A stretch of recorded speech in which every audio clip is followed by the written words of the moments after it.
Greetings. Welcome to the DragonCon Urban Fantasy Track Supernatural Rewind series, and where we will be discussing this evening Season 3. So it's hard to believe, isn't it, folks, that we've gotten to this point? I don't know, it's like there's been an awful lot that has happened, so we will look forward to discussing it. And the first thing that I would like to do is have each of my lovely panelists introduce themselves, and then we will get going with some questions. Anybody who's watching live who would like to ask us any questions, throw in comments, anything like that, please do so via the chat, and we will certainly be watching those. And Rachel, we'll start with you. Hi, everyone. I'm Rachel Graves. I'm an urban fantasy author, and I am a Supernatural Uber fan. So I've been watching a long time, and I love to dissect all the really fun, diverse, different monsters in the story. And I can't wait to talk about season 3 because, wow, it was not what I remembered. Very good. That's a good way to put it. Beth. Hi, I'm Beth Dovener. I write paranormal fiction and nonfiction. Longtime fan of Supernatural since the pilot debuted. And I'm like Rachel. I'm excited about talking about season 3 because there were a lot of things I had forgotten. Mm-hmm. Right. And sometimes I think it's a matter of forgetting not necessarily forgetting that they happened at all, but that when they happened, that was what happened. That was the case for me in some, for a lot of it. Marks. Hey, I'm Marks Pyle. I'm a filmmaker, co-host of the podcast Genre Entertainment. Got my MFA in writing popular fiction. I got an urban fantasy novel coming out this year, and yeah, I love Supernatural. I've been watching it ever since day one. So, and yes, like you, all of you, I'm like, wow, I forgot all this happened this season. So, surprise! And Gail. Hi, I'm Gail Z. Martin, and as Gail, I write epic fantasy, urban fantasy, and more. And as Morgan Bryce, I write urban fantasy, male paranormal romance. I've come late to the game to Supernatural. I fell in love in season 11 and then binge watched 11 seasons in 4 months so I could start live tweeting season 12. And it's just, been down the rabbit hole since then. I wrote a chapter for There'll Be Peace When You Are Done. And I'm also a columnist for the Winchester Family Business blog. So when I fall hard. But I love this show. And yes, season 3, we tend to rewatch some favorite episodes in the season and ignore some others. And when I went back and watched those skipped over episodes, I was like, wow, how did I miss? Why was I skipping those? Right. Yeah, why did I miss that to begin with? Yeah. Well, and this is just kind of a segue, something that when you mentioned having written a section out of the newest book of essays about the show, how was it? I mean, wasn't that cool to actually hear Bobby in that last episode of the season to say, family don't end with blood, boy? And I was like, oh! He said the line. Yeah, and because I couldn't remember when he had said it, I mean, prior to, and so to hear him say it, it was that was great. So anyway, well, what I want to do is start with pretty much the same first question that I usually have, and just because I think it is a good way to start a discussion of a whole season, is that, for you, what were some of the standout episodes? And then of course we still have plenty of creepy going on in this season. So did you have one in particular that you found particularly creepy? And were there any episodes that just they just didn't resonate with you, that you think, well, we could have left that one out and I would be fine? So, Rachel, we'll begin with you. So the episode that one of my favorite Supernatural episodes ever is The Kids Are All Right. I don't want to spoil anything for anybody, but I am team firmly that Ben is Dean's son. I think that all the posturing otherwise is just posturing. And I really love that episode gives us a shot at seeing Dean in a way we don't see him someplace else. And we also see how he could live in that environment. And I think he needed the win, if I can steal from another season, and he got it in that one, and so I really liked it. The one that I hated that was creepy and gross and we could have done without for me was Time Is on My Side, because it doesn't stand up. The plot doesn't stand up for me. I don't like maggots, and I don't know what I was supposed to learn from that episode. Like, I don't know what I was supposed to take away from it. So that's the one with the surgeon that's cutting out organs, and we have this really horrible scene with Sam almost getting his eyeballs plucked out. But other than seeing Sam jogging for the first time, I don't think there's anything of value in that episode for us. I mean, I'm a runner. I could watch him run for a while, but I don't know what it contributed to the season. Right. And especially for it to be so close to the end, it seemed as though there wasn't. Yeah. And then I'll bring up another one just because I think we need to devote, an hour to it alone, which is Ghost Facers. I'd like to apologize. Early on when we were doing these rewatches, I was like, I like Ghost Facers. And having seen it now, it needs to be just destroyed, just burnt. Having rewatched that episode, there's plot holes in the ghost story. There's homophobia. There's shaky cam. I don't know what I was thinking. So I'm sorry. I apologize to the Supernatural community as a whole. You were all right. Ghost Facers was trash. Beth? Yeah, Beth. I like the Ghost Facers. One of the reasons I like them so much is because I have met a lot of ghost hunters in my nonfiction work, and I think they're a very good parody of the people who take it to that sort of, I don't want to say extreme, but who think it elevates them to a different social status to go looking for dead things in the middle of the night. So I enjoy the parody aspect of them. My favorite episode, though, this season is actually A Very Supernatural Christmas. I feel like that episode is a good example of something that this show has always done really well, which is where they give us an utterly ridiculous premise. And they know it, they're in on the joke with us, that it's just a ludicrous idea. And you think it's going to be a fun ride and we're just going to have an enjoyable episode. And then they just punch you right in the gut with something really emotional. And I love that balance of kind of the silly supernatural theme balanced with, this childhood trauma that we see that not just Sam, but Dean experienced as well. Dislikes. That's a tough one because this is a really solid season, and I really like most of the episodes. I think that season 3, for as short as it was, gave us a lot of the classic episodes of Supernatural, and like you were saying, Carol, a lot of the classic lines. Sin City was probably my least favorite. I didn't hate it. I was just kind of meh. But okay, yeah, there's nothing I feel as strongly about as I have in previous discussions. Okay. Marks. Yeah. So, so every Christmas in our household, we watch A Very Supernatural Christmas. Oh, geez. Oh, my God. Good. Yeah. Yeah. So it's a classic for us. So I really enjoy that. And I do like how there is this, it's not just this funny kind of goofy story going on, but also we have, this touching emotional aspect of their childhood and between the brothers. So I think that's a great combination. Making for a good holiday special. We need more holiday specials. Yeah.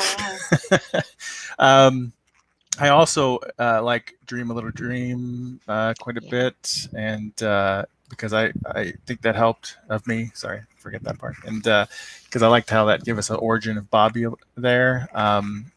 And then also, I'm also a big fan of Mystery Spot because I just love the humor and those constant death scenes going on and just silliness of it all. There weren't any specific episodes I really didn't disliked a lot or anything. I guess like Red Sky at Morning, I was kind of go ship, whatever, I'm more of like, and maybe we'll talk more about later. There's certain characters I wasn't like thrilled about, like reoccurring, like Ruby and in this season at least, and Bella. I was kind of like, I had a lot of mixed feelings about those characters. Yes, well, we will get to them. Yes. Yeah, and I don't know what the creepiest one was, except I think one of the creepiest aspects of the season for me that I always remember, or two things, is and they're tied together, I guess, is when Dean gets tore up by the hellhound. It's pretty gruesome to see that for him, and then also tied to that with whenever he had that conversation with himself, and he does that, you're going to hell, yelling at him, Oh saying yeah, yeah. yeah, those are pretty creepy scenes. Okay. And Gail. My favorite two episodes are Mystery Spot and A Very Supernatural Christmas. And I have always disliked the ghost facers. And again, it's the homophobia. It's I don't have a lot of patience with idiots. And they really kind of fit the bill. And so I do know a lot of people in the paranormal investigative community who are definitely not idiots, and so I kind of get affronted on their behalf. But I really I thought there were some exceptionally strong Monster of the Week episodes, considering that we were counting down to Dean's deal and really had a bigger agenda. And I thought The Kids Are All Right was a surprisingly frightening episode when I rewatched it. And I am also team Ben is his kid. It's just, they really couldn't go that direction and then have him take over for another 10 years. I actually liked Red Sky at Morning in part because I've been to that place in Vancouver and I was like bouncing on the couch going, that's the Quayside, that's the Quayside, I've been there. But it was, it was a decent Monster of the Week. And I liked the Time Is on My Side with the Patchwork Doctor because it is so scary and shows how far gone Sam is in thinking this would be a suitable possible solution. And I did read an excellent fan fiction that was an AU, alternative universe, where they took the doc up on it. And so it was 100 years on, and they were ethically harvesting replacement parts from the kind of things they would have hunted anyhow. But they were 100 years on and needed to replace a few things, which I thought was just an interesting take on when I rewatched the show then after having read that story. It was like, but yeah, definitely Mystery Spot and Supernatural Christmas. And I know it's been said before, but I would have loved to have seen Henriksen not die quite so fast. He was a worthy opponent. And I felt the same way about Bella. She was an intriguing frenemy in the same way that Crowley and later Rowena were. Are they on my side this week or not? Are they trying to kill me or double cross me? I can't trust them, but the enemy of my enemy is my friend. So, or something like that. And or at least you're out. Yeah. And so at least this time I think we're in it together, but I'm going to watch my back. I thought Bella had potential like that. So I was sorry to see her go. Just because she had some depth. I didn't want to see her hook up with anybody. I just wanted to see her come in and out and sometimes help them and sometimes make their life miserable. Yeah, she was definitely very good at that. And you actually, that's a good segue into my next question, is that she uses, or she says the following as her description for hunters. She says, they are a bunch of revenge-driven sociopaths trying to save a world that can't be saved. Now, when you think, I was going to say that I wanted to get your opinion on that assessment because it actually has a couple of different parts to it, the statement, and so I'm curious what your particular reaction is to that, and do you feel as though it's an accurate assessment? And Beth, we'll start with you this time. Yeah, I think there is some truth to that. And I wasn't it also Bella who said that Sam and Dean were basically serial killers? Somebody said that during the course of the season. I think it was Bella. And my husband, who has been rewatching the season with me, we kind of looked at each other when she said that and we're like, oh yeah, they really are. I mean, especially, we see both Sam and Dean just brutally killing some creatures this season with absolutely zero mercy. And every few episodes we would look at each other again and go, yeah, they're kind of serial killers. So yeah, I definitely think that's a theme we see throughout this entire show is, yeah, okay, they're the good guys who are killing the bad things, but at the same time, they're scary. It's really scary what they do and how little mercy they have when they do it. Okay. Marks. Yeah, Dexter would make a great supernatural hunter. I need that fan fiction. Yeah, I mean, they are a little bit. Yeah, if Hendrickson hadn't died and he had become a monster hunter, I think he would have been a little bit different than the other ones because he wouldn't have been driven on such personal revenge, I think. That's all the hunters we've met are all like someone they love, care about, died. But yeah, otherwise, yeah, they do kind of lean that way. I mean, we have Gordon who is that way, right? That's the extreme version. There's very close becoming that. So yeah, they're almost that way. Are other people having difficulty hearing Marks? Is he breaking up? Yeah. You were breaking up for us somehow. But we'll get. That's the first time it happened, though, so we'll see. Sorry. No, that's okay. I just wanted to find out if it was. I didn't know if it was my connection, but if everybody else is hearing it too, then it may not be. So, anyway, we'll just keep an eye on it and see how it goes. Gail. In a later season, Aaron Bass, the guy who has the golem, is sitting there watching Sam and Dean dig up a grave and torch the body. And this was an ad lib that Jared threw in, but it's perfect as we're watching this long shot of them standing next to the flames coming up out of the grave. Sam just casually puts his hands out to warm them like it's a bonfire, like it's an sort of thing. And he needs to pull out marshmallows and then we're yeah, no marshmallows, but he just puts his hands out like you would if you were by a bonfire or campfire. And Aaron is sitting in the Impala with his golem, and his eyes get big, and he goes, "They're sociopaths. They're total sociopaths." And we see the show from their viewpoint, and so we're sympathetic to what they do.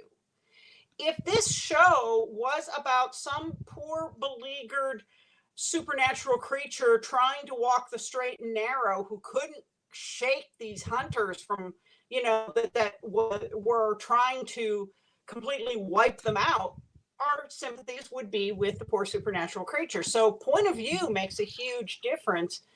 But the thing I noticed with season 3, and then even more so, I think, in season 4, is we are seeing, when we are looking through Sam's eyes, we can totally appreciate why Sam is thinking the things he's thinking and doing the things he's doing because it's rational to him.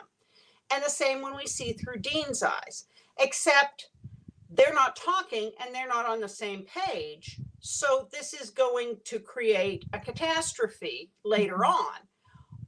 But yeah, we all know that's coming.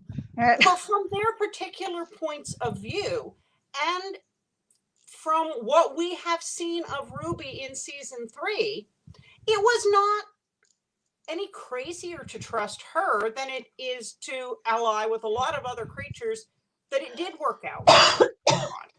So the people who just say, well, Sam was just stupid to believe Ruby, even Dean believed Ruby for a while. And so that was a real insight. We forget that, when we get to season 4 and are going, how could you do that? Well, it made a lot of sense at the time. Yeah, exactly. Especially from their perspective. Excuse me. Excuse me. I'm going to step away for a minute while Rachel is giving her answer. I'm going to be right back, and I apologize. No. Go ahead, Rachel. So I think when we talk about point of view with that quote from Bella, it's really important that we remember Bella's coming from a point of view of someone who was sexually abused, someone who didn't have anyone there to protect her. And to me, this is a show that really is about abused children who grow up. And especially when it comes to the boys, that didn't turn out to make them the most productive members of society. I mean, Mm-hmm. I love them. They're great anti-heroes, but they're clearly lying, cheating, stealing, evading the police, not always helping. Sam was right there to sacrifice that virgin. Oh yeah, he was. Amy Garcia. Yeah, I wasn't having Yes, that. yes. From Lucifer. We love her so much. It might have been the same character if she hadn't died, but I just the hard part for me about Bella and her quote is that I felt bad for Bella in the end, and I was a little worried about where Dean and Sam were going this season, because there did seem to be some cruelty that was unnecessary, especially when we seen that final episode, or maybe it's the second to last, where Dean is torturing the demon with holy water and pours it down his throat. There's such a far change from season one, where Dean is telling Sam not to torture the demon and that there's a person in there. Like, there's not a person in there for them anymore here. And that's, I don't know, that made this season a little harder for me, a little tougher. I think we got a couple of glimpses that showed us there were some seeds of things in Dean that were not solely a product of hell that Alistair could draw out and magnify. It wasn't just from the hell experience. He had some of those inclinations, even if before hell he was able to really hold them down. I saw the same thing, and it was unnerving. Yeah, especially when you think ahead. I mean, we've all seen it all the way through, but when we first watched it the first time, we did. We didn't know what was coming. So, I mean, not if you watched it from the beginning when it was on and all that. So it is kind of interesting to see how things develop. That way as time goes on. I think. And that your point about Bella and the child abuse, I don't think we knew that until the next to last episode, though, that was, because that's when we find out that she had made a deal and why she had been pursued by another, by one of the creatures, that was the boat thing. Yeah. Ship. Red Sky in the Morning. Yeah, yeah. Now there was somebody up here had a comment that describes John very well. The quote from Bella, and then Carol has a comment which lots of people enjoyed. So in their responses, And we have a. Go ahead, Rachel. I was just going to say, we have somebody who made a great comment about Dean thinking, maybe I'm going to hell anyway. I might as well just, go all out with this. Might as well enjoy myself. And we don't ever see that in the character. Like, we have one, maybe two scenes where he's having a great time with it early on, with Sam giving him the quality time with the two young ladies. But it's just amazing to me that we didn't see that played up more. I would have loved to see Dean actually justify his actions as, I'm going to hell. I might as well do what it takes. Yeah, in the very beginning of the season, he was kind of like, well, I'm just going to enjoy myself. In my notes, I had written down, oh, yeah, he's just kind of going to enjoy his time and indulge, himself in whatever way he can. I do want to talk. Go ahead, Gail. I'm sorry. I was going to say one other episode that I wanted to mention for being much creepier than I remembered it was Long Distance Call. That ended up being a solid monster of the week with the crocata, which is not a sandwich. It does sound like one, though. Yeah, you're right. But I was really surprised when I watched it at what a solid plot it had. So that was a good one. I think the thing with Dean is, I think he starts out cocky. And of course, with Dean, cockiness is always a defense mechanism. But the closer he gets and the more Sam kind of pokes at his veneer, I think the more we see terrified Dean. And Dean who doesn't have any control. And Dean's all about having control. And it's really hitting him. You see it in his face when he reprimands Sam for just blowing somebody away. And Sam says, well, I have to get harder. I have to be like you because you're leaving.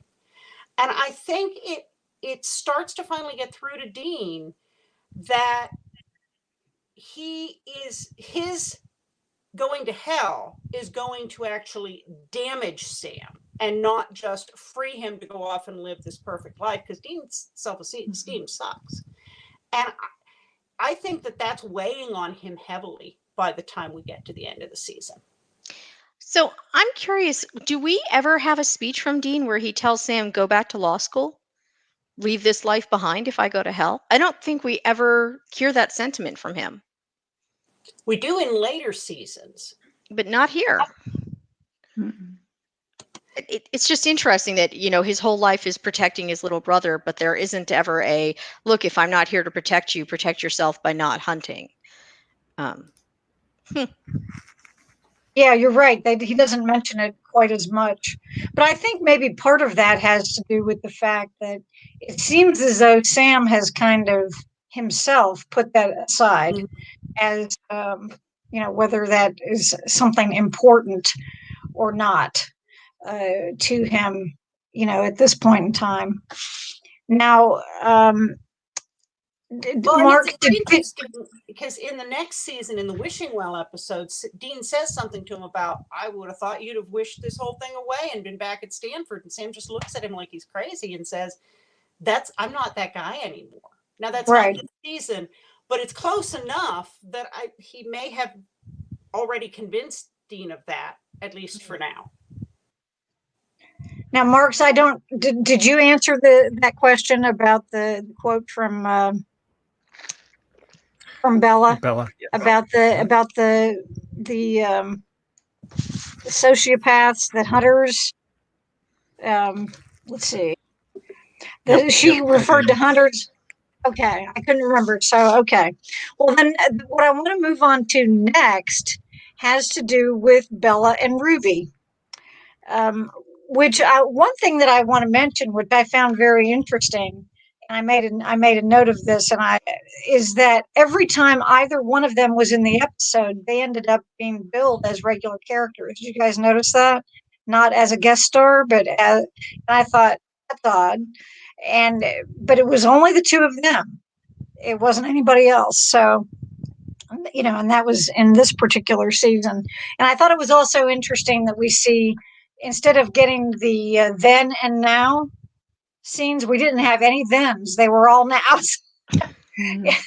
And that, to me, that was kind of interesting too. I thought, well, and it wasn't, just by episode. It was every single one. So I'm not sure what that's about. But in any case, I just would like to hear some of your thoughts about the characters of Bella and Ruby in this particular season. How did you, feel about the characters? What do you think they added, or do you think that we would have been better off without them? Whatever. Gail, we'll start with you this time.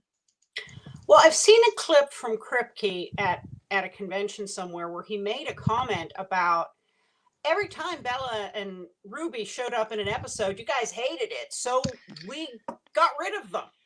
And I don't know if that's the full truth, but they were written out fairly quickly. And I have heard from numerous sources that the fans made it really clear they didn't want to see them around long term. They didn't want romantic entanglements. They didn't want this to turn into a love story. They wanted to watch the boys kill things.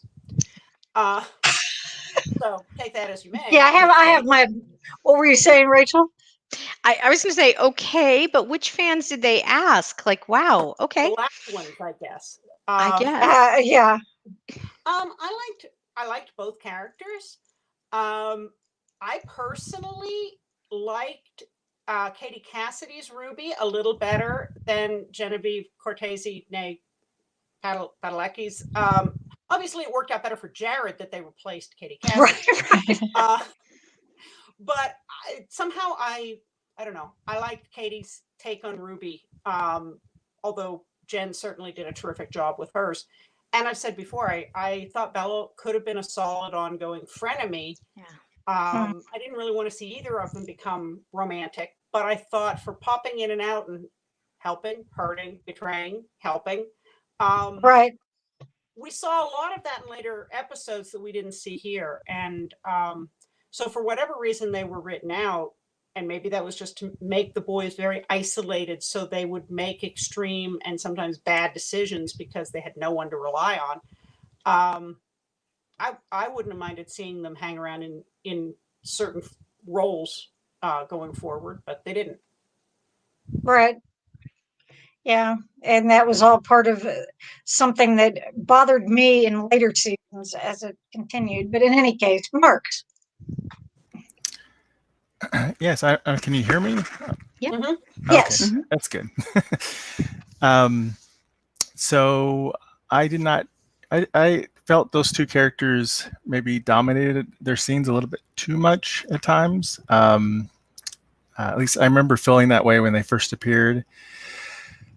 Because Ruby saves them many times. She's basically swings in to saves them a lot, and is often in saying that they're stupid and they need to be saved a lot, which sometimes lead character does. But and Crowley, I guess, did that sometimes too. But sometimes it rubbed me wrong a little bit. And with her having suddenly a knife that can kill the demons, also oh, by the way, we can get unlimited ammo now for the gun, the Colt.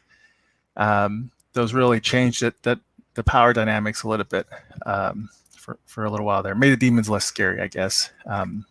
And Bella, I like that actress a lot, and she's great in Walking Dead and in her own show when she had that first season. So she has a lot of great charisma, and there were good things about that character. But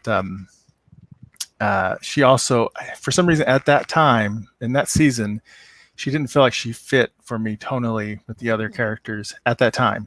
Now, a few seasons later, she fits perfectly. But it did feel like she was from another show guest starring almost. And so it felt kind of weird. And then also it felt really like, whoa, it was kind of jarring that there were kind of these light moments with her that were a lot of fun at times. But then it's such a dark ending to her character, and she does betray them completely. It felt like a really harsh ending to her character arc. So I have a lot of mixed feelings about those two characters. Well, talking about lighthearted moments, that the time that Sam fell asleep and had the dream about her, and then when she actually arrived, and how it was so awkward, he could barely look at her, and he's like a little eighth grader, like, hi. See, that was hilarious. That was. And so Rachel. I was going to say, you just talked about one of my favorite scenes with Bella, because I think all too often in Supernatural, we have Sam portrayed as the good-looking tall guy, and Dean is kind of a little too blue collar, a little too rough. So it was really nice to see Bella, who flirted with Dean shamelessly, and there's Sam, and he can't even form sentences when she's in the room. Right. It was hilarious, and I really liked it. I loved Bella. I wished Bella could have stuck around. I was not a fan of Ruby. She was a little bit too much of an unreliable narrator to me. Mark's point about that Deus Ex Machina, definitely, but also like 1 minute she says something and the next minute she lied. And I'm bad at that. I dislike the idea that the Colt only has so many bullets. Now it has more. This knife can get Dean out of the deal. Now he can't. That kind of flip-flopping, I would have been happy to see her go and Bella stay. Okay. So, Beth, what about you? I felt like Bella could have been a really interesting character. I really disliked her because I felt like she was just always awful all the time, until the very last minute when they suddenly showed us this traumatic backstory for her, and oh no, she's about to die from the hellhounds. And it's like, oh wait, I'm suddenly supposed to have sympathy for her. And Carol had actually commented earlier that something about the writer's strike, and that this season lost some potential nuance. And I think maybe Bella was the victim of kind of that rush to finish the season early, because I think if they had drawn out us learning about her backstory and us finding out she had made a deal with a demon, she could have been a much more compelling character. We could have built up that sympathy for her before she was killed. So I think that's unfortunate. I think they really lost an opportunity there with a character. Ruby, I'm fine with her. I kind of agree with everybody else that she's a little too convenient to swoop in and save everybody sometimes. But I do like her ambiguity. I like those characters where, you know, they're looking out for themselves, but they're also willing to help when they need to, if it's for the greater good. So I found her interesting in that sense. Can I just react to quick things? One is, we forget, because we've watched all the way through, how little the boys knew about any demon other than Azazel at the beginning of season. Yeah, true. And now there are over 100 of them loose from hell.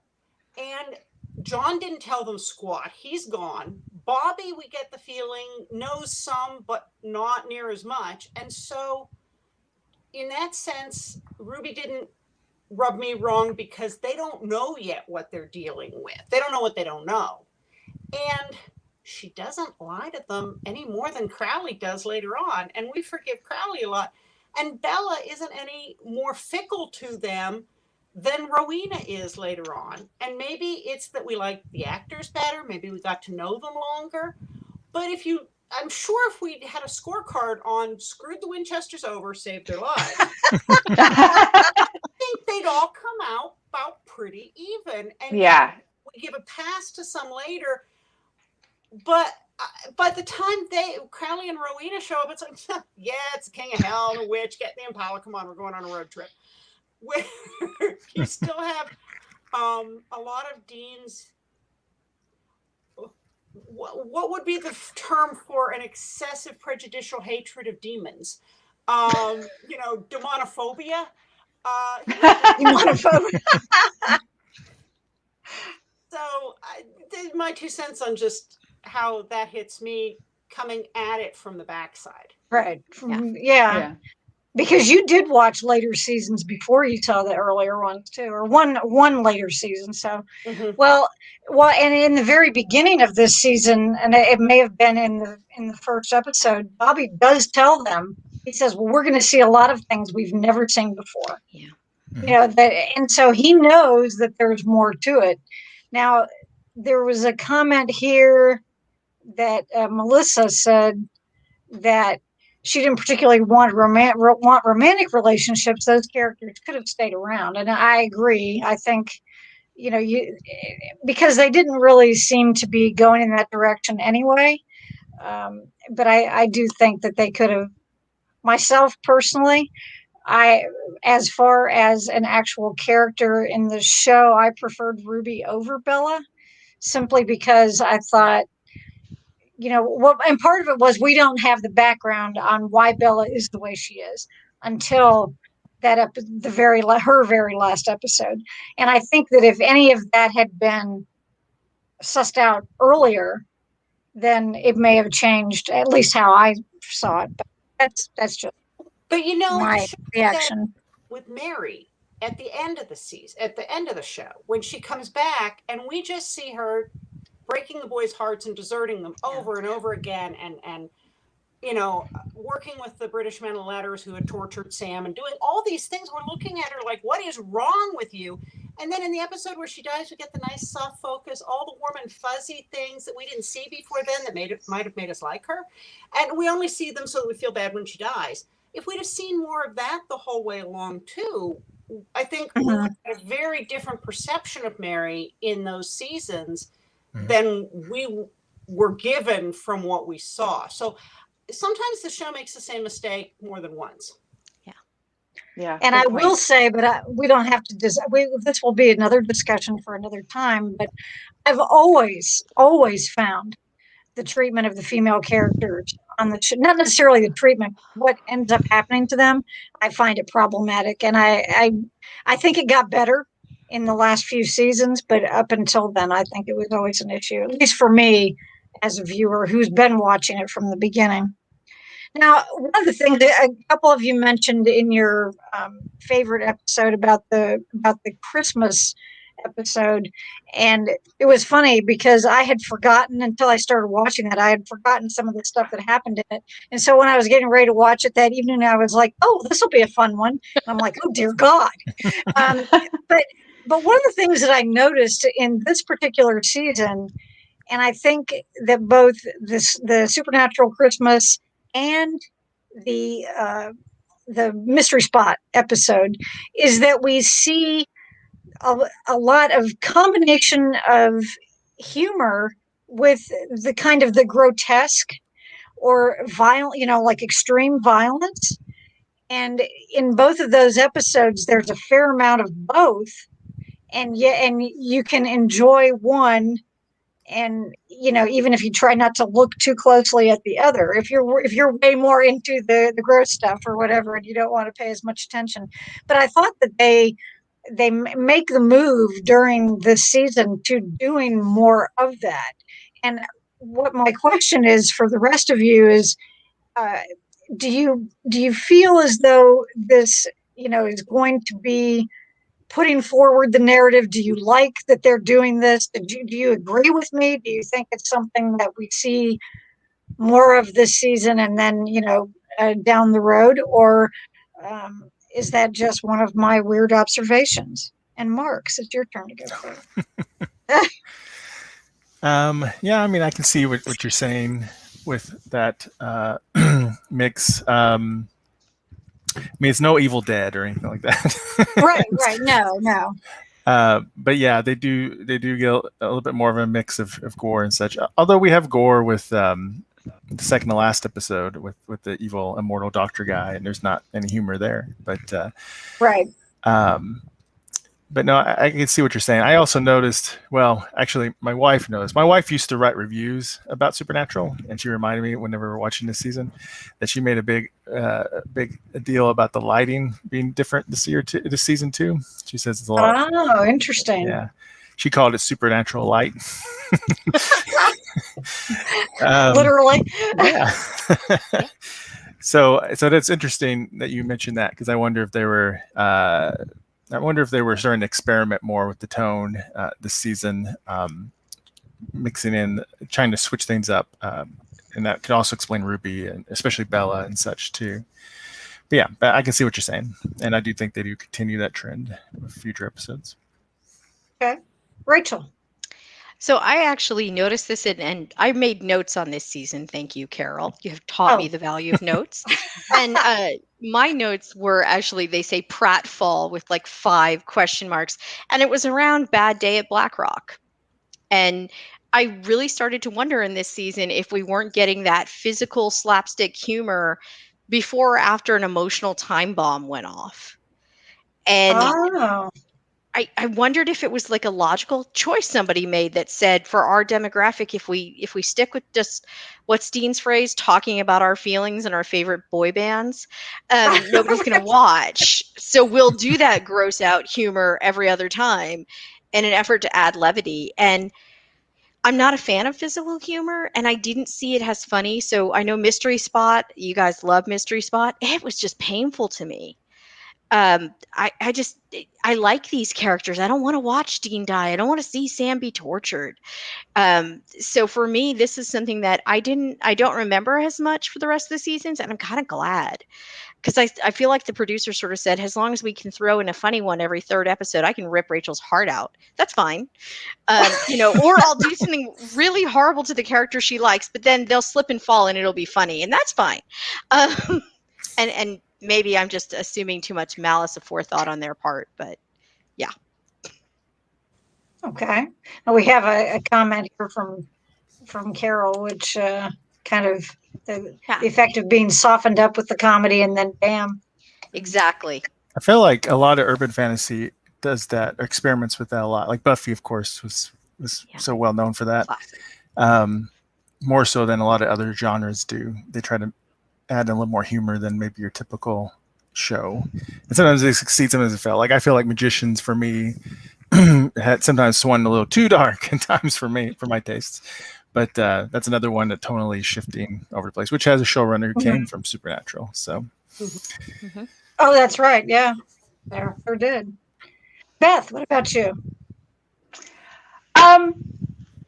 There is some stuff in this season that I felt really squeamish about, and actually one of the things I had forgotten about is the first episode of the season when I forget the hunter's name, but he's captured by the demons and they make him drink the bottle of drain cleaner while his wife watches. Yeah. The Magnificent Seven. That was the first one. Yes, I find that scene really difficult to watch. And I there were a few scenes like that throughout this season that I just really struggled with. I mean, Supernatural, we're used to lots and lots of blood, I mean, gallons of it, I'm sure, on some episodes that we've watched. And I think you get it's, it's TV blood. It's not that bad. But there were some things in this season that really, I kind of just, either it was really hard to watch or I physically had to just kind of look away from the screen for a couple of seconds. So I struggled with some stuff in season 3 in that regard.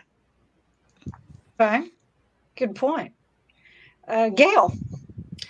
There's actually a psychological reason for injecting the humor in a tense episode. And you're building the tension, you're building the tension, you're building the tension. It's like stretching a spring out. But if you stretch a spring out too far, there's no more sprawling. It can't go anywhere. If you let the spring relax, then the next sprawling, it can actually go somewhere. And so there's a technique that I hang out with a bunch of people who write comedic horror. And it's an intentional technique.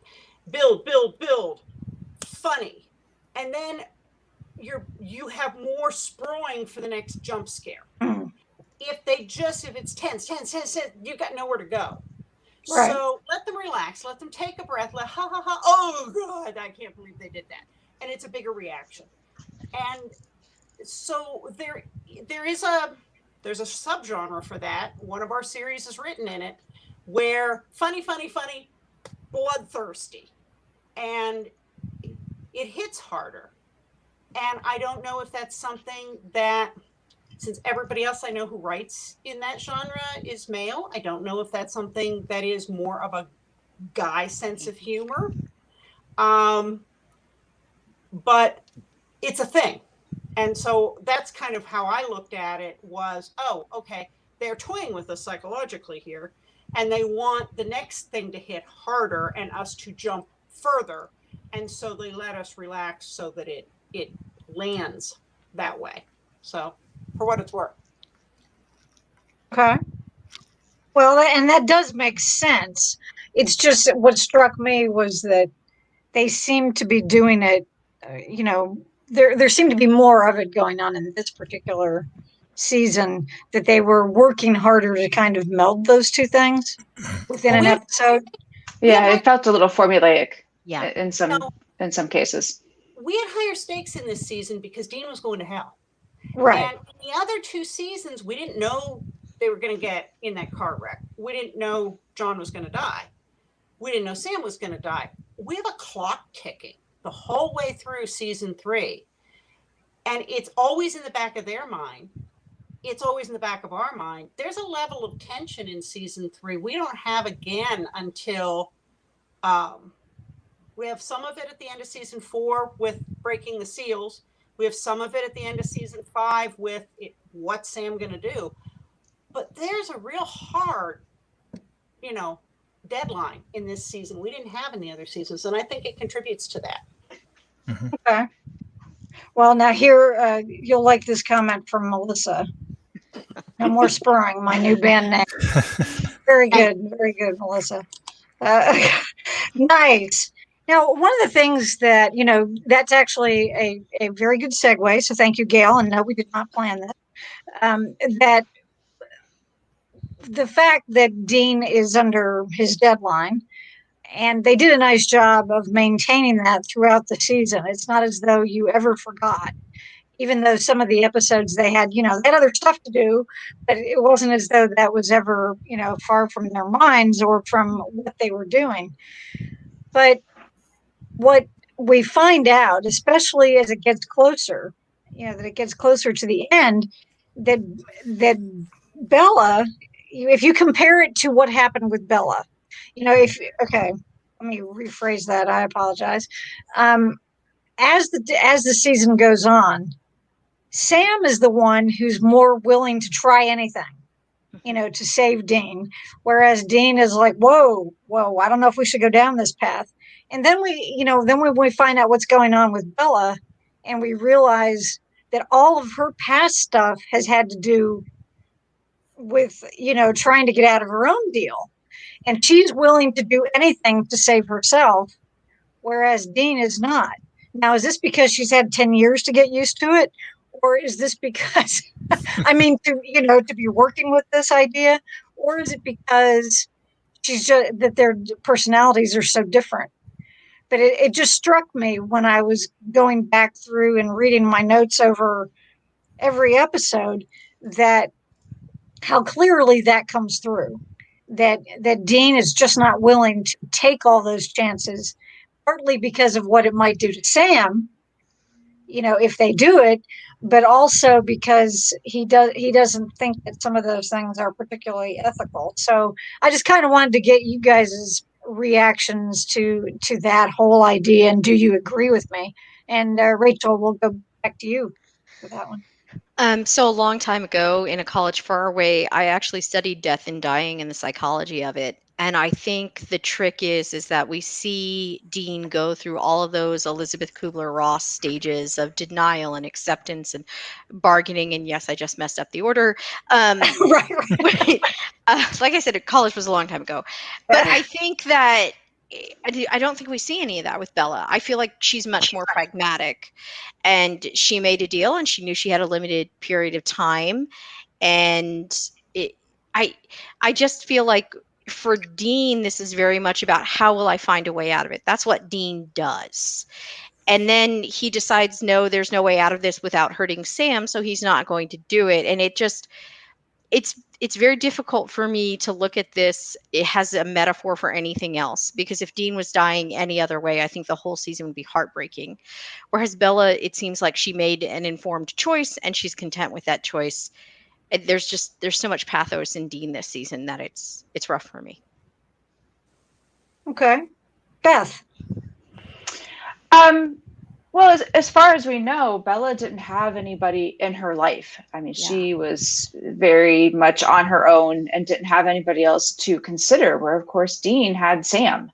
And I think that, we've often seen that Dean's decisions are very much informed by, well, what's this going to do to Sam? So it makes sense to me that Bella would approach death differently than Dean, because Dean has a lot more at stake in terms of his relationship. And again, I feel like that's a place where we could have maybe gotten to know Bella a little bit more and built up some more sympathy for her if they had more time that season, to really expand her background and let us get to know her character a little bit better. Okay. Gail. I've said before that when Dean loses Sam, Dean becomes self-destructive. When Sam loses Dean, Sam burns down the world. And and the confrontation at the end of Mystery Spot, when Sam is willing to go through killing Bobby to get Dean back, or to avenge him with the trickster, Gabriel, the trickster, ends up telling him, man, anybody who thinks Dean is the dysfunctional one has never seen you with a sharp object in your hand. Yeah, exactly. I wrote that one down. Yeah, that's great. Travis Bickle in a skirt. And I had to look that up because apparently I never watched Taxi Driver. And the reviewers that explained that quote, Travis Bickle is a kind of unhinged guy on the edge of going serial killer in Taxi. And Gabriel is basically saying you're a softer version of that. So I think the other thing, so that's one thing, is that Sam is really going dark in a different way before Ruby ever gets her hands on him because of what is happening to Dean. Bella made a deal for rough justice that she couldn't get any other way. Right. And had 10 years to live without abuse, knowing her abuser had been punished. Dean sacrificed to bring Sam back, and he sacrificed something he thought was already damaged because he thought he should already be dead because John sacrificed to bring him back. It's a very different thing, aside from the time frame, of Dean's feeling about getting out of his deal, not to mention that they told him up front, you know, you screw with the deal, Sammy falls dead. Well, that's just not going to fly, and Dean doesn't really think he's worth fighting for. In that sense, Bella had more self-esteem than Dean, because Bella, as an abuse survivor, said, hell no, I deserve better, and you deserve what's coming to you. And Dean, despite all the people he saved, still can't see that he's worthy. Very good assessment. Marks. Yeah, I think it's a really good comparison with Bella's story arc. She's sort of like the shadow archetype of Dean's journey here with the deal. But like Beth said, I think it would have been a lot stronger if we had known that a little earlier as her motivation. And then we could have been able to do these comparisons, like how they're dealing with it, and kind of see this kind of downward spiral, or at least their different takes on it. And it would have made Bella a lot more interesting character, or at least more understandable. I think that's sometimes why, like, Crowley and some other people, I know we kind of get, I mean, Crowley's a demon. We get his motivation. You shouldn't trust a demon, and he's got a cool accent. But right. But yeah, I think you're right on about the comparison with her and him, and how it's interesting is how they both handle it differently. And I think it would have really framed Bella's story a lot better. And it was a great way to see. It was nice to at least see like how bad hers ended. So now we got this kind of foreshadowing of, you know, maybe there's no escape for Dean. So. Yeah, not to mention that last scene, but we'll get to that. It's or one of the, yeah, I guess it is pretty much the last scene was pretty rough. But now the next thing I would like to discuss is that in episode 9, Sam is telling Dean, we're not just hunting anymore, it's war. Mm-hmm. And that shows that the stakes have moved beyond just them and their own story. Of course, they already beat the demon that they were after to begin with.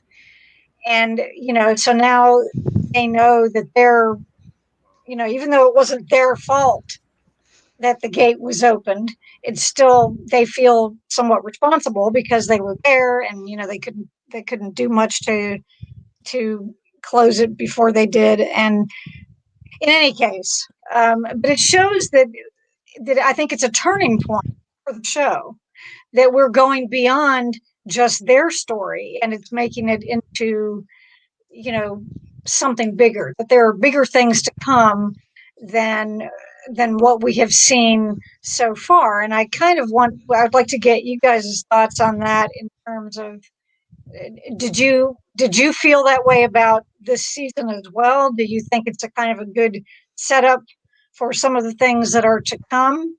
And Beth, we'll start with you. Yeah, I think it was a necessary step the show had to take, because if you just had a little monster of the week every week, you can't sustain a show long term, I think, with that. Yay, thank you for saying. I definitely, you know, I think back to Kim Manners, who had that 5-year plan for Supernatural, and I'm sure that, I mean, you know, we're halfway through season 3 when we kind of get that shift from fighting some monsters to being at war. And so I think you definitely see that arc and that progression of the stakes. And I think the season set us up well for it, because we met characters like Lilith, who is the creepiest thing ever. But, you know, it's like, oh, well, there's this big bad that they didn't know existed. You know, this demon who's even more dangerous and powerful than the other demons they'd have encountered. And so I think we see that raising of the danger, and them having less and less knowledge about each new thing as we go along. And I think it's really a nice progression keeps the show interesting and engaging. Okay. Gail. Yeah, I agree. I don't think Supernatural would have made it 15 years just being one Monster of the Week episode after another. Although I was really ready to get rid of the Angels and Demons arcs by the time we'd had them for like 4 or 5 seasons in a row. I was kind of done with that. But it definitely did level the show up to playing on a bigger field, and that they weren't just running around killing monsters like grown-up Scooby-Doo. Although I love Scooby-Doo. So yeah, I think it really does set us up for, this show is about to level up and become something more than what you've seen. And here's why. Now, I've got an unsolved mystery with this season. I just checked it to make sure I had my facts right. Why did Sam bury Dean in Pontiac, Illinois, when he died in New Harmony, Indiana, 232 miles away? And we have no previous connection to Pontiac, Illinois. He didn't bring him home to Sioux Falls. He didn't bring him back to Lebanon. Why? Well, I don't know that that's ever been explained. But he doesn't get a hunter's funeral either, does he? Sam's probably trying to figure out how to bring him back. Yeah. Yeah, they touch on that in episode or season 4. That Sam was like, well, but I might find a way. But then, I don't know. Why did he take him to Illinois? That's a good question. Yeah, I've never seen a canonical explanation for that. I have seen headcanon, but I have not seen anything in canon. They actually come so random. We have no. I don't think there was even another case in Pontiac, Illinois. It's because they wanted you to sit here, this many years later and be talking about it. They're like, let's see how many unsolved or inconsistent plot things we can stick in there and just see who's going to catch. But there is a whole thread on the Supernatural Reddit about it, so in case you care. Yeah. Oh, okay. I've got to tell you, that does not surprise me. But yeah. Okay, Marks. Oh my gosh, what was the question? Now I'm thinking about Pontiac, Illinois. Now you're stuck. The fact that it's changed, my feeling is that this season is when we begin to see that shift from it being just about them to being about the bigger picture. And we're getting ready. It's kind of a precursor of things to come. Mm-hmm. Yeah, I think you're right. They are shifting towards that, and because we have Lilith now, they mentioned Lucifer. We know there's different factions, so yeah, we're starting to get in that.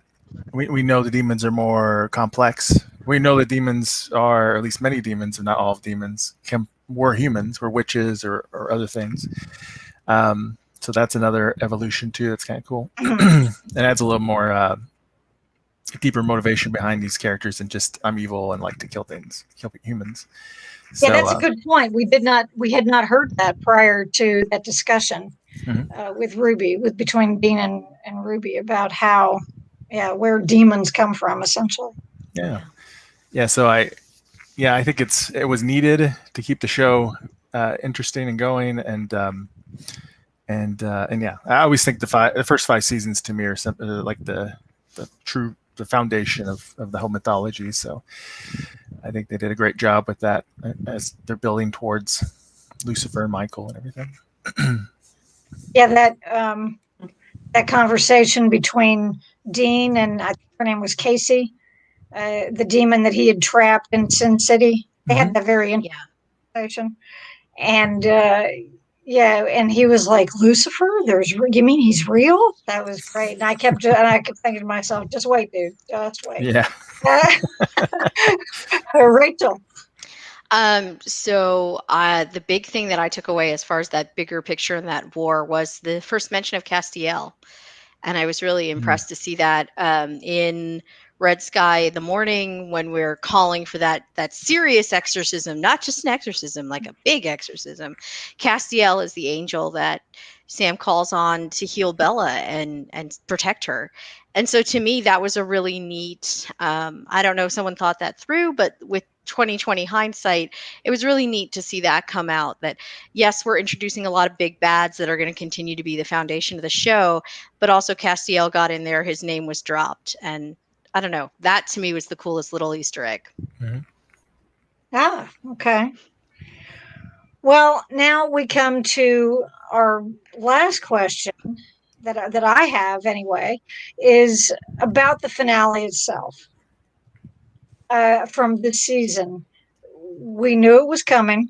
I mean, especially if you've seen it before. But I mean, if you think back to the very first time you ever saw it, you know that they're going to have to deal with it in some way. But is it actually going to happen or not? We don't know that. At the beginning, we figure, oh man, they'll figure out a way. They'll get out of it. But we see that, at least for a time, it does happen. And I would like to get your feelings on how did you feel about the finale, especially in comparison to the other two that we've had so far here in our rewatch. And, how do you think it holds up to those two? How do you think do you feel as though it was a satisfying conclusion to this particular season? And Gail, it's your turn to go first. Yes, I thought I thought Lilith was just creepy, and the whole. Oh my God, yes, creepy kid to me. Kids. Yeah. And she played it so brilliantly. So yes, I thought it was a very satisfying ending to the season, and it didn't cheat by suddenly getting Dean out of his deal. That would have felt like a cheat. And instead, it upped the ante by killing him. So now we've got, you kind of keep track of the finales by who died. I have admitted before that I have a terrible habit of reading the end of books first, or in the case of Supernatural, I would read ahead on the Super Wiki, because I read for escapism, and if something is going to end up being a total downer, I won't read it because I have limited free time and I want to feel better, not worse.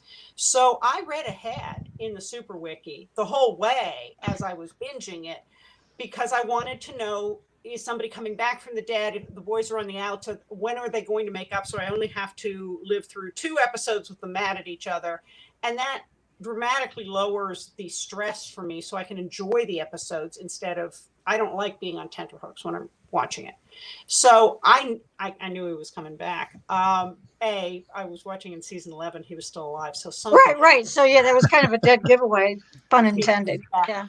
But and I don't know if I'm the only person who does that. My husband thinks it's total blasphemy to do that. And it's like, well, dude, when I write my books, I know how they're going to end before I start them. How is this any different? It's just someone else's book. But yeah, I thought it was a well done ending that did justice to what they put us through all season. And by the way, the apparently canonical answer to the Pontiac, Illinois question is that that's where Jimmy Novak lived. Now, Sam had never met Jimmy Novak. We'd never met Jimmy Novak. Jimmy didn't know he was going to be an angel yet.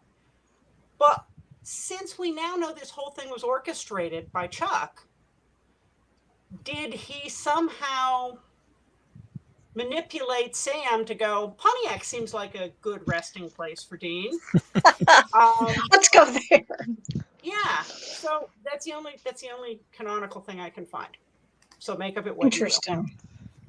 Well, and I wanted to let you know that Melissa said that she does it too. Thank you. Reads ahead to the end, and I find that that's like completely the opposite of me. I'm the person that is literally covering up the last few lines of a book to make sure I don't see it before I get to the actual end. I don't want to know what happens until I get there. I don't like previews that are too much, in the way. But I'm only saying that to say that I have known people throughout my life that will read the end of a book before they read they want to know if they're going to like the ending before they go to spend all this time on it. And so it's not, I guess it's not unusual. It's just, hey, everybody's different, right? Marks, what about you? How did you feel about the finale? Yeah, I thought it was very well done. It was, now if it got canceled, it would not have been nice. but it was a good cliffhanger that I think topped the cliffhanger from number one even. It also gave us this great villain, Lilith, that did escape, so we know she's going to come back. So they still have to deal with her, still got to deal with all these demons, and we get this really crazy Hellraiser-ish almost, hell scene with Dean. That was really I know it kept me like, oh my gosh, what's going to happen next all summer long. So right, exactly. So yeah, I think it did a great job. I think that whenever it was brutal, ever since that episode, Hellhounds has been Dean's kryptonite, right? And so every time Hellhounds come about, it's serious business. We're not messing around. Right. Where are they? Yeah. Yeah. So I thought it was very well done, and I really liked the whole, what she was doing with the family was very creepy. The whole, like, taking over that whole area of New Harmony was crazy, yeah. Very pod people-ish in a way. And I've been to New Harmony multiple times because there's a lot of writing retreats over there, and it doesn't look like anything like that. It's smaller. It's small. I'm waiting, like, the TV show Threshold had an episode in New Harmony. I'm just waiting for them to eventually get New Harmony right, because it's just a quirky, artistic city where people get around in golf carts and stuff. So I'm waiting for a golf cart. I want a golf cart scene. I want a Dean in a golf cart trying to escape a hellhound. Oh yeah, that would have been perfect. Yeah. But no, anyway, yeah, it was a great cliffhanger. Okay, Rachel. So I'm the opposite of Gail. Even when I'm writing a book, I don't know how it ends until it ends. So when we started out on this rewatch, I didn't go back and read any wikis even to refresh my memory. And it was, 14, 15, 17 years ago. It was gut-wrenching for me, the final episode. If I didn't know it would turn out okay, I would not have watched it. And I would have been, I remember initially being very, very upset that the scene of Dean screaming for Sam when he's trapped in hell, just all of the feels this season. Could we not, there didn't seem to be any hope left at the end of that finale. That last episode was just pretty bleak. Sam was on his own. There was a super big bad. So for me, it was a great episode. It was great TV, but wow, it was tough to watch. Not something that I would have told people, oh yeah, you want to really escape into some great fun TV, go watch season 3 of Supernatural. And I love the show. Like I am a devoted fan, but that was a really long break between season 3 and season 4 for me. Okay. There is a meme that says only Supernatural fans say, I love to watch the early episodes when the boys are happy. Right. And you're like, what? No, and you know what's coming. So anybody just watching the first time through is going, happy, but you haven't seen the season. It gets worse. Yeah. Much worse. That's true. Beth. I thought it was a very well done season finale. I mean, it left so much open. Dean is in hell, which was it was just hard then and still hard now.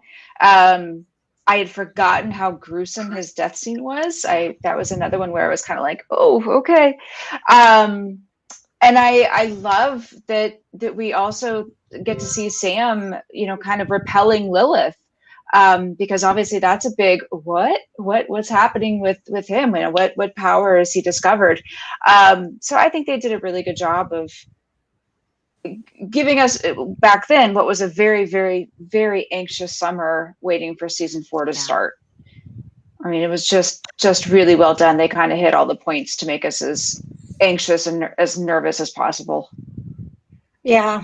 Well, and somebody had mentioned the writer's strike earlier, which we know is why it was a shorter season, for one thing. But apparently they knew that was going to be a possibility. So they had at least managed to get, a finale written rather than what happened during, shutdowns last year. Things just kind of stopped, and some of them had to finish up later, including this show, as we know. So that I thought was kind of interesting. But something that I did get a kick out of, as much as people, I know, I think Beth, you're the one who likes the ghost facers, right? But Yeah. they actually mentioned the writer's strike in the voiceover, Yeah. narrating that particular episode, and I thought that was kind of fun. I thought, well, that kind of points a little more toward some of the meta stuff that we get coming up later on. Some of those episodes, but I did wonder, how much, again, how much more would we have gotten? Somebody mentioned about nuance with Bella, and maybe we would have heard more about her sooner. Although when we found out what we did, I mean, at that point, that was like the only time I ever felt sorry for her. The whole time she'd been in the show, and she didn't always annoy me, but I didn't particularly care for her. But so I think to wait until the point where she doesn't have any more hope, it was kind of a gut punch, but it also, I think it was effective. And if they weren't planning to have her come back, that seemed like a good way to. We didn't actually see it happen, which is one good thing.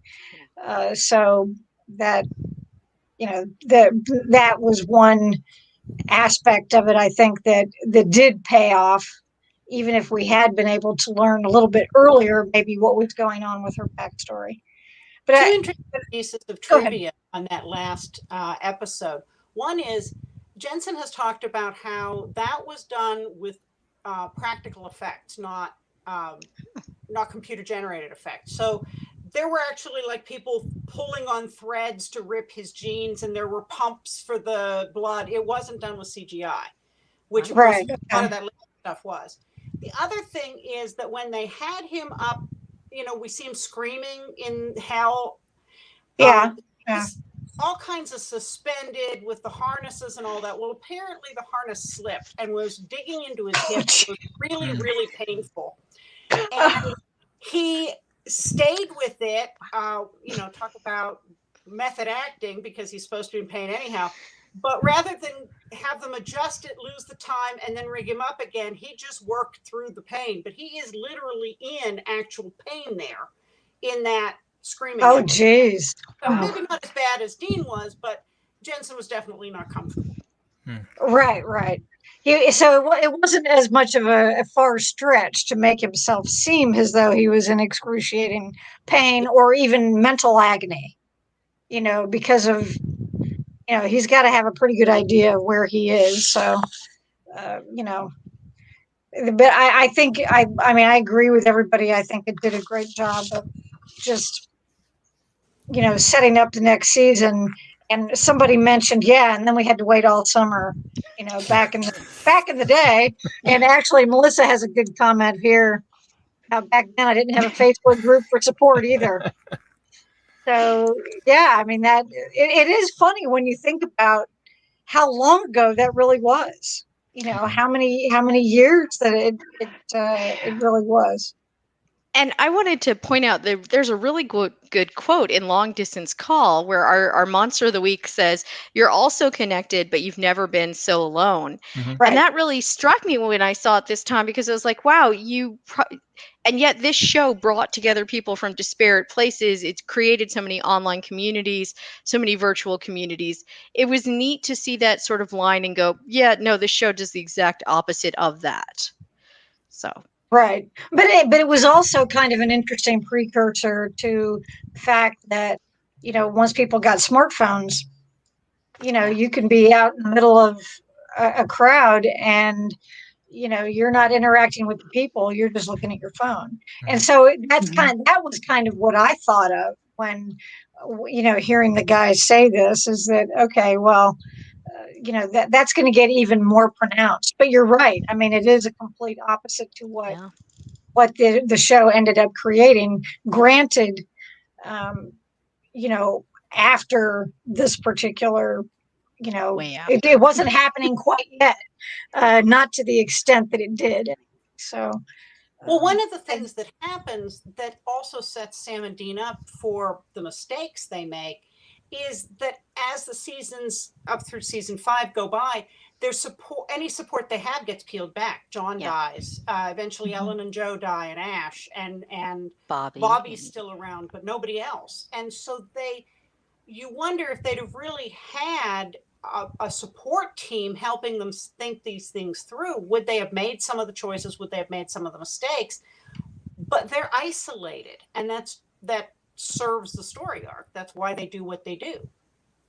Right, and they team up with other hunters for various reasons at different points in time. But at the same time, nobody really gets what they've experienced in the same way, because most of those other people haven't gone to hell and come back, and most of those they haven't been necessarily through the exact same thing, even though they may have started out the same way. Well, so, they want to Sam, which is kind of a big no-no. Right. Yeah, that one hunter, and I can't remember his name, Gordon's friend, the one that Gordon ends up killing. Mm-hmm. That he was very religious, and that was an interesting.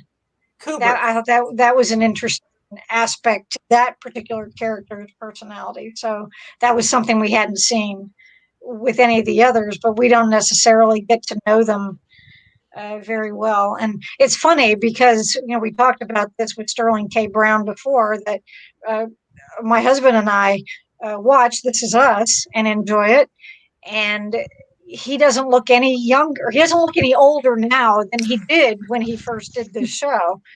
And I kind of had forgotten that he was in it until I saw his name in the credits in the first episode. And then as it was progressing, then I remembered the character and things like that. It was it was just kind of funny. I was told my husband, I said, yeah, well, Gordon met his demise.